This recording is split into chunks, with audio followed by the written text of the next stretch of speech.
ইসরায়েলীয়দের সংখ্যা মিশর দেশে বাড়তে শুরু করল। নতুন ফরৌন ভয় পেলেন যে ইসরায়েলীয়রা শক্তিশালী হয়ে উঠবে, তাই সে তাদেরকে দাসে পরিণত করল এবং তাদের সাথে অত্যন্ত দুর্ব্যবহার করতে শুরু করল। ফরৌন সমস্ত ইসরায়েলীয় বালকদের হত্যার আদেশ দিল। একজন স্ত্রীলোক তার শিশুকে ঝুড়িতে করে নদীর ধারে লুকিয়ে রেখেছিল। শিশুটির দিদি শিশুটিকে লক্ষ্য রাখছিল। ফরৌনের কন্যা সেই নদীতে স্নান করছিল। শিশুটিকে দেখতে পেয়ে নিজের কাছে রাখার সিদ্ধান্ত নিল। শিশুটির দিদি বাচ্চাটিকে দেখাশোনার জন্য তার মায়ের সাহায্য নিতে বলল। ফরৌনের কন্যা শিশুটির নাম দিল মোশি। মোশি বড় হতে লাগল। একদিন সে দেখল একজন মিশরীয় একজন ইসরায়েলীয়কে নির্মমভাবে মারছে। মোশি সেই মিশরীয় ব্যক্তিকে হত্যা করল। এরপর সে পালিয়ে গেল মিদিয়ন দেশে। এখানে সে 40 বছর মেষপালকের কাজ করেছিল।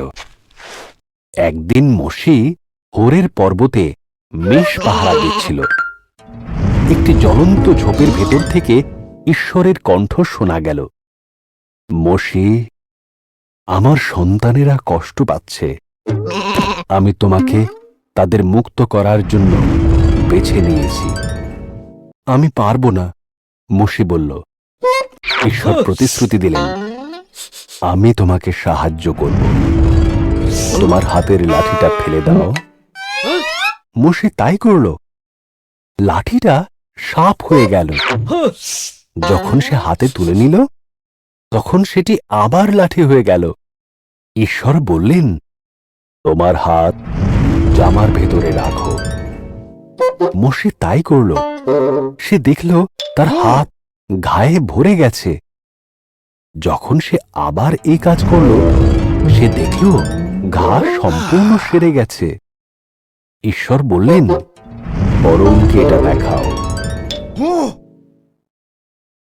মোশে বলল, আমি ভালোভাবে কথা বলতে পারি না। ঈশ্বর বললেন, আমি তোমার মুখে ভাষা দেব। তোমার ভাই হারুন তোমাকে সাহায্য করবে। তখন মোশে ফরৌনের কাছে গিয়ে ইসরায়েলীয়দের ছেড়ে দেবার কথা বলল।